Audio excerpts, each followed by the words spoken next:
अच्छा, ये 2 सवाल। तीसरा सवाल ये है कि क्या कर्ज़े को खुम्स से मिन्हा कर सकते हैं। ये थोड़ा सा मसला जो है तफसीली भी है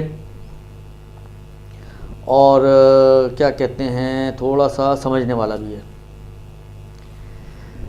मैं कोशिश करता हूँ आपको अगर समझा पाया तो देखें किस हद तक आपका जहन मेरे साथ चलता है। देखें, हम पहले कर्ज़े को तकसीम करते हैं 2 हिस्सों में, दुरुस्त। एक तो ये कि वो कर्ज़ा आपने लिया है अपने ज़ाती अखराजात के लिए, ज़रूरियात ज़िंदगी के लिए आपने कर्ज़ा लिया है, दुरुस्त। एक मरतबा कर्ज़ा आप लेते हैं वेल्थ को बढ़ाने के लिए। मसलन आपकी फर्ज़ करें एक बिज़नेस है, बिज़नेस आपका इस्टेब्लिश्ड है, चल रहा है, घर भी है, गाड़ी भी है, सब कुछ है, लेकिन हज़रत इंसान है तो हल मिन मज़ीद भी है। कोई अच्छा आपको मसलन फ़र्ज़ करें प्लॉट मिल रहा है, सस्ता मिल रहा है, इसका आपकी ना ज़रूरियात ज़िंदगी से कोई ताल्लुक़ है ना ये कमाने के लिए, आप सिर्फ अपने चलो एक वेल्थ बढ़ाने के लिए आपने कहा चलो एक प्लॉट भी ले लेते हैं। कोई फ्लैट मिल रहा था, आपने कहा फ्लैट भी ले लेते हैं। तो ये कर्ज़े की 2 किस्में होती हैं कि एक मरतबा इंसान जो कर्ज़ा लेता है वो अपनी ज़रूरियात ज़िंदगी के लिए कर्ज़ा लेता है, और एक मरतबा जो कर्ज़ा लेता है वो अपनी वेल्थ को बढ़ाने के लिए कर्ज़ा लेता है, दुरुस्त। ये 2 सूरतें।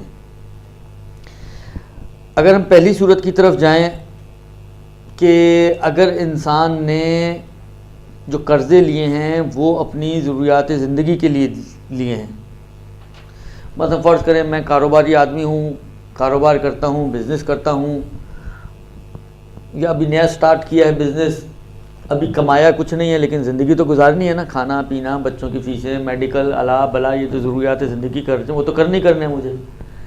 तो आपने क्या किया, आपने उसके लिए कर्ज़ा लिया, और कर्ज़े के ज़रिए मतलब फ़र्ज़ करें आपका माहाना ख़र्चा जो है वो 50,000 रुपये, आपने 3 लाख रुपये कर्ज़ा लिया ताकि 6 महीने तक आपका कारोबार स्टेबल होता रहे। तो जब तक वो स्टेबल हो उस वक्त तक आप इस कर्ज़े के माल से अपनी ज़िंदगी को गुजारें। 6 महीने गुजर गए। 6 महीने गुजरने के बाद ये जो कर्ज़ा है वो तो ज़ाहिर बात है आप यूज़ कर रहे हैं, लेकिन आपका बिज़नेस स्टेबल हो गया। अब जो अगले 6 महीने इसमें आपने कमाया। अच्छा, यहाँ पर अभी मुझे एक चीज़ और ज़हन में आई, एक और एंगल से भी बात हो सकती है, नहीं शायद उसी एंगल से मुमकिन है इनका सवाल भी हो। अब ये 6 महीने आपने कमाया है, ठीक है।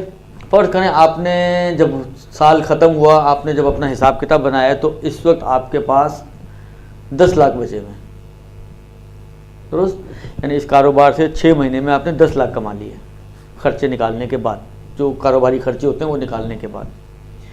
अच्छा, पिछले जो 6 महीने गुजारे हैं वो आपने 3 लाख कर्ज़े में गुजारे हैं।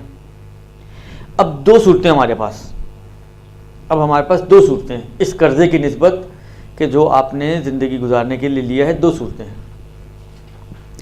एक सूरत यह है कि अगले 6 महीने में जो मैं कमा रहा हूँ उस कमाई में से मैं इस कर्ज़े को अदा करता रहूँ। जहाँ थोड़ा सा कमाया, मतलब फ़र्ज़ करें मैंने एक किस्त बना के दे दी, फिर कुछ जमा हुए, फिर मैंने थोड़े से उतार दिए।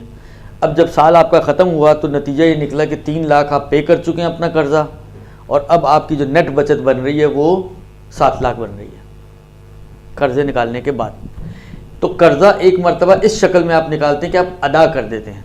उसी साल का कर्ज़ा था जो आपने अपनी ज़रूरियात ज़िंदगी के लिए लिया था, और उसी साल ही के नफ़े से साल ख़त्म होने से पहले तक आपने उसको अदा भी कर दिया। तो ये कर्ज़ा तो आपका ऑटोमेटिकली माइनस हो जाएगा, और इस कर्ज़े की अमाउंट पर जो आपने 3 लाख पे किए हैं कर्ज़े की मद में, इस पर कोई खुम्स नहीं होगा, ठीक है। समझ में आ रही बात? इस पर कोई खुम्स नहीं होगा। लिहाजा आपके पास जो 7 लाख बचे हैं कर्ज़ा अदा करने के बाद, इस 7 लाख का खुम्स देना होगा। कर्ज़े की रकम को इसमें ऐड करके 10 लाख बना के 10 लाख का खुम्स नहीं होगा। ये एक सूरत है। दूसरी सूरत यह है कि साल के दौरान जमा होते गए कर्ज़ा अदा करते रहे, ये नहीं है कंडीशन, ये नहीं बनाई आपने। आपने कहा कि मैं पहले एक साथ जमा करूँगा और फिर एक साथ 3 लाख पे कर दूंगा। ये सामने वाले ने कहा था कि भाई मुझे तोड़ तोड़ के नहीं देना, एक साथ देना। अब आपने क्या किया, अब आपने ये किया कि जब आपके साल ख़त्म हुआ, आपने हिसाब का बनाया तो आपकी बुक्स शो कर रही है कि 10 लाख आपने कमाया है और 3 लाख का एक कर्जा आपका वहाँ पे खड़ा हुआ है जिसको पे नहीं किया हुआ आपने। अब यहाँ पर सवाल ये पैदा होता है कि ये 3 लाख मैं अलग कर सकता हूँ। देखिए 2 चीज़ें होती हैं, एक होता है अलग करना, एक होता है पे करना। पिछली जो सूरत थी उसमें मैंने पे कर दिया है, दुरुस्त। ये सूरत ये है कि अलग कर रहा हूँ कि भाई ये जो 3 लाख मैंने कर्जा देना था, ये 3 लाख अलग करके मैंने साइड में रख दिए कर्जे के, 7 लाख अलग कर दिए। ये जो अलग किया है तो ये अलग कर सकता हूँ मैं कर्जे का अमाउंट, ये जो कर्जे की अमाउंट जो है ये अलग कर सकता हूँ मैं, पे ना करूँ। पे कर दूँ तो कहानी ख़त्म हो गई, वो तो आपका एक्सपेंस बन गया और उस पर खुम्स नहीं होगी। लेकिन मैं पे ना करूँ और उसको साइड में रख दूँ सिर्फ, तो ये हो सकता है कि उसी साल का कर्जा हो, उसी साल के नफ़े से पे किए बगैर मैं साइड में रख दूँ और माँ बकी के ऊपर जो है खुम्स दूँ। आया ये हो सकता है?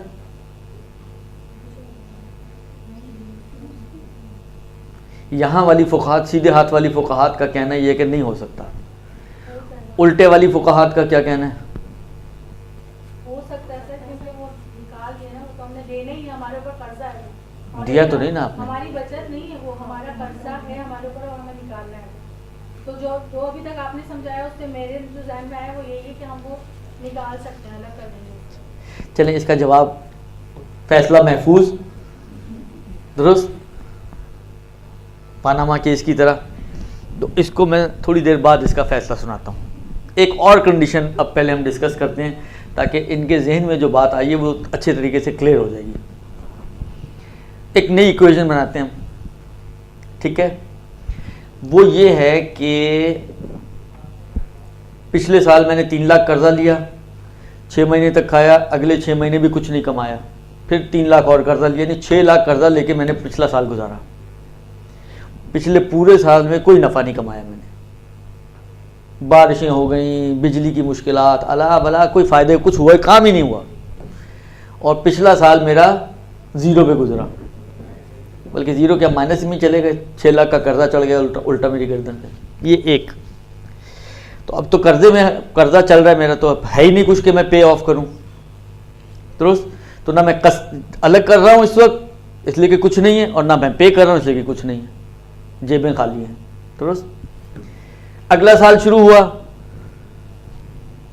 अगले साल में आपने कमाना शुरू किया, अगले साल में आपने ठीक ठाक कमा लिया।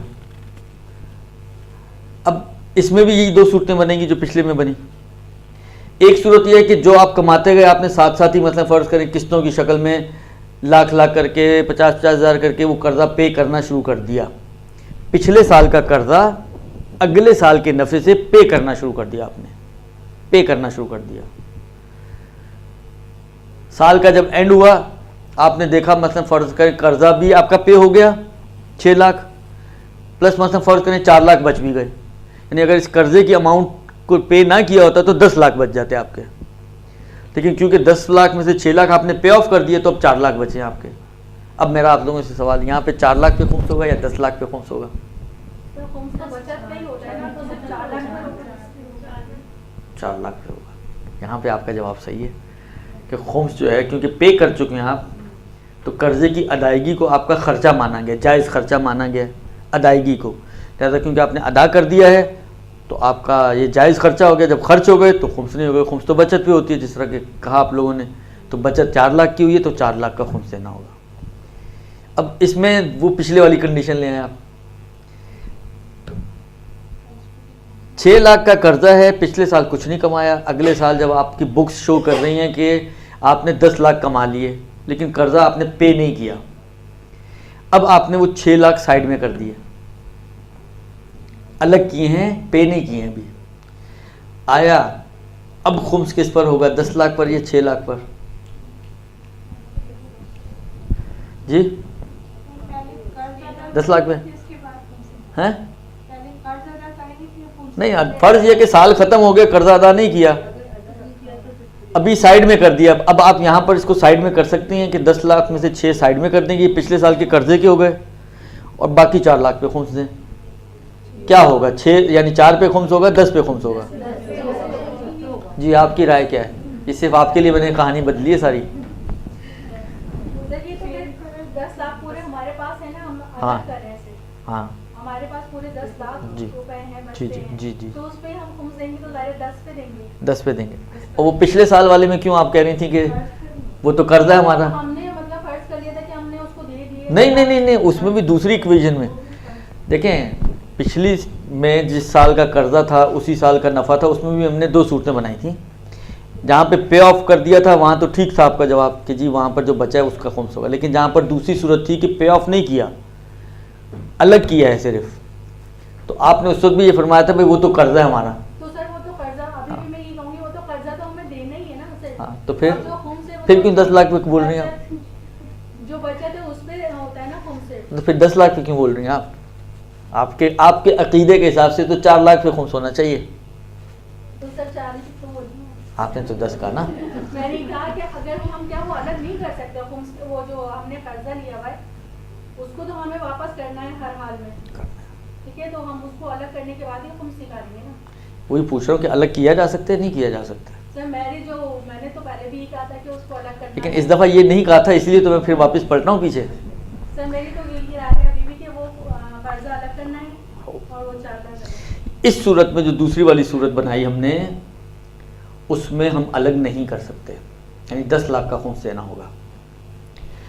कानून ये बना कि अगर कर्जा उसी साल का हो और नफ़ा भी उसी साल का हो तो आप दे भी सकते हैं, पे भी कर सकते हैं और अलग भी कर सकते हैं। अगर कर्जा जिस साल का है उसी साल के नफ़े से आप उसको जुदा करना चाहें तो जुदा कर सकते हैं, चाहे पे ना भी करें। लेकिन अगर साल बदल जाएं तो पे तो कर सकते हैं लेकिन अलग नहीं कर सकते। यानी सर पहले वाले उसमें हम यानी 3 सूरतों में 4 लाख पे खुम्स होगा हमारी मिसाल में, एक सूरत में 10 लाख पे खुम्स होगा। पिछले साल का कर्जा 3 लाख, उसी साल का नफ़ा 10 लाख, उसमें से 3 लाख आप पे भी कर सकते हैं, आप 3 लाख अलग भी कर सकते हैं, तो 7 लाख का खुम्स होगा। ठीक, यानी उसके दोनों सूरतों में उसी साल का कर्जा उसी साल का नफ़ा, उसकी जो 2 सूरतें बनेंगी कि एक सूरत पे करने वाली और एक सूरत जुदा करने वाली, दोनों सूरतों में 7 लाख का खुम्स होगा। पे भी कर सकते हैं आप और जुदा भी कर सकते हैं, लेकिन उसी साल का अगर उसी साल का कर्जा हो और उसी साल का नफ़ा हो। लेकिन अगर कर्जा और नफ़ा अलग अलग सालों का हो, कर्जा पिछले साल का है, नफ़ा अगले साल का है, तो पे तो कर सकते हैं। पे कर दिया तो वो आपका खर्चा बन जाएगा, फिर आपका जो अभी हमने मिसाल बनाई थी 4 लाख पे खुम्स होगा। लेकिन अगर पे नहीं किया आपने, सिर्फ अलग करके भी साइड में रखना चाह रहे हैं दुरुस्त, तो ये नहीं कर सकते आप। फिर उस सूरत में अगर आपने पे नहीं किया तो पूरे 10 लाख का खुम्स आपको देना होगा। लेकिन ये साल बदलने की सूरत में, साल बदलने की सूरत में कर्जा पिछले साल का, नफ़ा अगले साल का। समझ में आई कहानी? ये 4 सूरतें बन रही हैं कि जिसमें आप ये काम कर सकते हैं कि 3 सूरतों में आप पे भी कर सकते हैं और जुदा भी कर सकते हैं, और एक सूरत ऐसी है कि उसमें जुदा करने का फ़ायदा नहीं है, पे करने का फ़ायदा है। अगर साल के दौरान आपने या साल ख़त्म होने से एक दिन पहले भी जाके पे कर दिया आपने तो उस अमाउंट का खुम्स बच जाएगा। लेकिन अगर आपसे सुस्ती हुई, उधर आप चूकी, उधर खुम्स आपकी गर्दन पर आ जाएगा अगर आपने पे ना किया हो तो, जब साल और खुम्स नफ़ा अलग अलग सालों का हो। सर ये अजीब सी बात नहीं कि हम अब अजीब सी हो या ना हो, अल इल्मु इंदल्लाह, इन्ना दीन अल्लाह ला युसाबु बिल उकूल, दीन खुदा अक्लों के ज़रिए नहीं पहुँच सकते आप उसकी डेप्थ तक के क्या वजह हो सकती है और हिकमतें क्या हैं और इल्लतें क्या हैं। मैंने कहा ना, मैं अक्सर यही कहता हूँ कि भैया देखो हमारा काम ही नहीं है क्यों और क्या में पढ़ना, हम हैं मुक़ल्लिद हज़रात। अगर इतना ही शौक़ है क्यों क्या का, तो जाए मुज्तहिद बने। इज्तिहाद नाम ही क्यों और क्या का है। इज्तिहाद नाम है इस बात का कि आप अंदर गहराई में घुस के देखते हैं कि क्यों ऐसा हो रहा है, वो वहां पे आपको हर क्यों का जवाब मिलेगा, किसी रिवायत की शक्ल में, किसी अकली कानून की शक्ल में, या किसी और शक्ल में। दुरुस्त। लेकिन जब हम इज्तिहाद की तरफ तो गए नहीं, हम बन गए मुक़ल्लिद, तो मुक़ल्लिद के अंदर क्यों क्या की गुंजाइश होती नहीं है। दुरुस्त। ये हो गए जनाब 4 सूरतें जहाँ पर आपने जो खर्चे अपने अखराजात के लिए कर्ज़ा लिया हो तो उसकी क्या सूरत हाल होगी। लेकिन अगर कर्ज़ा आपने अपने अखराजात के लिए ना हो, वेल्थ बढ़ाने के लिए लिया हो, तो उसके ऊपर तो वो माइनस नहीं होता, वो कर्ज़ा होने, हाँ अदा कर दिया अगर आपने, नहीं इसकी 2 सूरतें बनेंगी। चलें इसको भी थोड़ा सा, मतलब फ़र्ज़ करें जैसे मैंने मिसाल दी ना, प्रॉपर्टी आपने कोई प्लॉट ले लिया, पैसे थे नहीं आपके पास, काम चल रहा है, बिजनेस चल रहा है, उसमें से आप अपना सिलसिले चल रहे हैं, लेकिन एक अच्छी अपॉर्चुनिटी आई, आपने कहा चलो यार पैसे नहीं थे, आपने किसी से कर्जा लिया, प्लॉट फ्लैट कुछ भी, दुकान शुकान जो भी थी वो आपने ले ली। ये जो कर्जा आपने लिया है ये आपने अखराजात के लिए नहीं लिया, आपने सिर्फ वेल्थ की तरक्की के लिए लिया है। दुरुस्त। जब साल ख़त्म होगा तो अगर तो आपने अदा नहीं किया तो इसको तो आप उसी साल का भी कर्जा हो इसको आप माइनस नहीं कर सकते। अगर उसी साल का भी कर्जा हो तो उसको माइनस, बल्कि आपको वही पूरी जो आपकी बचत है उसको पूरी बचत का खुम्स देना होगा।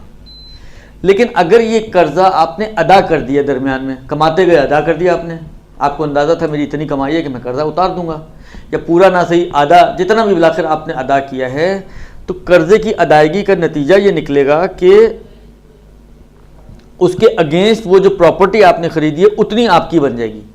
अगर पूरा आपने अदा कर दिया तो वो प्रॉपर्टी पूरी आपकी हो गई, आधा अदा किया तो ये आधी प्रॉपर्टी आपकी मिल्कियत आ गई। मतलब फ़र्ज़ करें आपने 1/4 अदा किया है तो 1/4 प्रॉपर्टी के अब आप मालिक बन चुके हैं, बाकी तो लोन है। तो जितनी मिल्कियत आपकी बन गई है प्रॉपर्टी की, उतनी मिल्कियत का खुम्स आपको देना होगा। वो जो पैसे आपने हाथ से दिए हैं कर्जे के तौर पे, तो उसके ऊपर तो खुम्स नहीं होगा, लेकिन उसके अगेंस्ट जितनी प्रॉपर्टी आपकी बन गई है उस प्रॉपर्टी पे खुम्स आ जाएगा, और उस प्रॉपर्टी का खुम्स आपको देना होगा। क्योंकि फ़र्ज़ ये कि ये तो बचत ही है ना, आपने इसको ज़िंदगी के लिए तो इस्तेमाल नहीं, तो आपने पैसा बढ़ाने के लिए आपने कहा कि आज लिए, मतलब फ़र्ज़ करें 25 लाख का लिए, ये कल जो है 5 साल बाद, 10 साल बाद, 2 साल बाद, 4 साल बाद, जैसा इलाका होता है, ये जो है 25 का 50 में बिक जाएगा। तो इसके ऊपर आपको फिर खुम्स देना होगा। समझ में आई कहानी? अगर नहीं आई समझ में, अगर जो है आपने पे कर दिया तो पेमेंट की सूरत में जो आपने पे किया है आपकी जेब से जो चला गया वो तो गया, उस पर खुम्स नहीं होगा। लेकिन उसके अगेंस्ट जो प्रॉपर्टी आपकी बनी है, हम एक छोटी सी सिंपल सी मिसाल बनाएं ताकि और क्लियरली आपके लिए मसला, फ़र्ज़ करें 10 लाख का आपने कोई प्लॉट लिया था और 10 लाख आपने कमाकर वो 10 लाख पे ऑफ कर दिए उसी साल के दौरान। तो ये जो 10 लाख आपने पे ऑफ कर दिए, मैंने कहा ना कर्जे की अदायगी को आपका खर्चा मानेंगे, तो इस 10 लाख पे तो खुम्स नहीं है।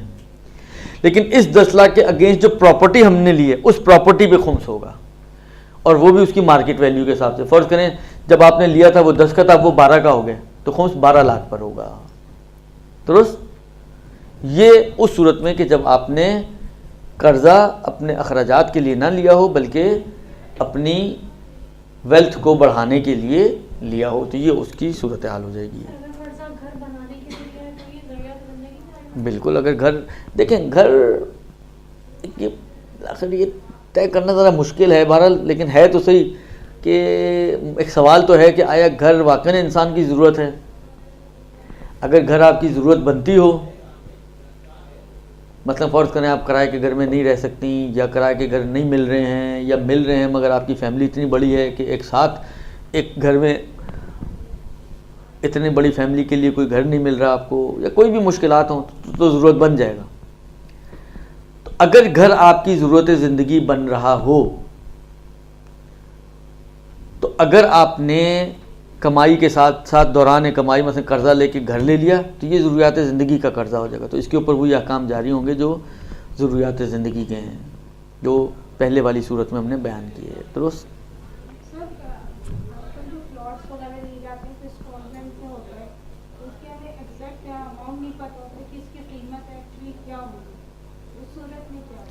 देखें, इतना तो तय है ना कि कम से कम जो आप जेब से दे रही हैं वो तो उसकी कीमत ही के अंदर जा रहा है, दुरुस्त। लिहाजा वैसे मैं आपकी खिदमत में अर्ज़ करूं, वो वाले प्लॉट्स के जो अभी गैर आबाद इलाकों में हैं, सुपर हाईवे पे आप चले जाएं, मुख्तलिफ़ तरह की कॉलोनीज़ बन रही हैं या उनके अनाउंसमेंट्स हो रही हैं, तो उनकी भी कीमत आप निकाल सकती हैं। यानी आज के ज़माने में कीमत निकालना कोई मुश्किल काम नहीं है, इसलिए कि उन इलाकों में इतनी तेज़ी से काम हो रहा है या इतनी तेज़ी से वहाँ पर ये चीज़ें हो रही हैं, प्लॉट्स की कटिंग्स वगैरह, और बेचे जा रहे हैं, ख़रीदे जा रहे हैं, कि अब तो बिलाखिर आपको कीमत निकालना इतना मुश्किल काम नहीं है।